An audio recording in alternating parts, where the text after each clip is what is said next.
ang katabing unit. Hindi ka nag-iisa, my true story experience. Umuupa ako sa isang bahay-style apartment sa Quezon City, malapit sa New Manila. May 5 pinto lang dito, bawat unit may isang kwarto. May gate ang compound, kanya-kanya ng susi ang mga tenant. Halos puro working people dito. Walang pamilya, wala ring anak.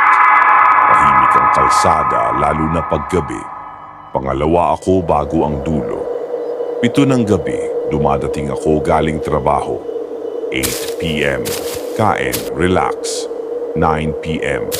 Higa na para magpahinga sa maliit kong 1-bedroom. Pero isang gabi habang naliligo, may na-feel ako. Parang may nakatitig sa akin. Hindi lang basta balakid ng isip. Malamig, mabigat sa paligid. Paglabas ko ng banyo, tumigil ako sa gitna ng kwarto. Tila may presensya sa kabilang pader, sa katabing unit.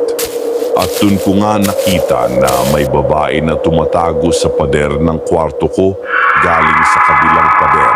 At un sa dulong unit kinabukasan. Hindi na ako makapagpahinga sa curiosity. Lumabas ako at kinausap ang isang matanda sa compound. Si Mang Tony, matagal nang nakatira rito. Huminto siya, tumingin sa malayo at sinabing, may backstory to na hindi madalas sinasabi ng iba. Sabi niya, bago pa naging apartment ang lugar na totaong 99 at 81 at lupa palaw to kinatitirikan ng apartment. May nangyaring krimen daw dito at isang babae raw ang tinorture ng isang dating security guard ng isang private property at ito daw ay inabuso at pinatay. Dinala raw siya sa tabi ng lumang septic tank at doon itinapon kang nansan ang apartment na tinitirhan ko ngayon. Nakita raw ng ilan at pinag-usapan pero walang hustisya. Mula noon, sabi ng mga matatanda, may nagpapakita na puting babae na umiiyak sa gabi. Kaya daw wala nagtatagal sa nagungupahan sa katabing unit ko. Nang marinig ko yun, bumalik lahat ng takot ko nung isang gabi. Gabi na ulit, tahimik, malamig. Habang naglalakad ako papasok ng unit, narinig ko ang mahinang pag-iyak mula sa dulo. Parang habol ng hangin, mahaba, parang nagmamakaawa. Lumapit ako sa pintuan ng sala, pinakinggan. Gabi, mahina, iyon ang narinig ko. Parang tumatawag ng pangalan. Tumindig ang buo kong katawan. Dahan-dahan kong sinilip sa siwang ng pintuan ng bakanting unit. May maputing mukha na nakasilip. Mahaba ang buhok, basa, luha ang dumadaloy sa pisngi.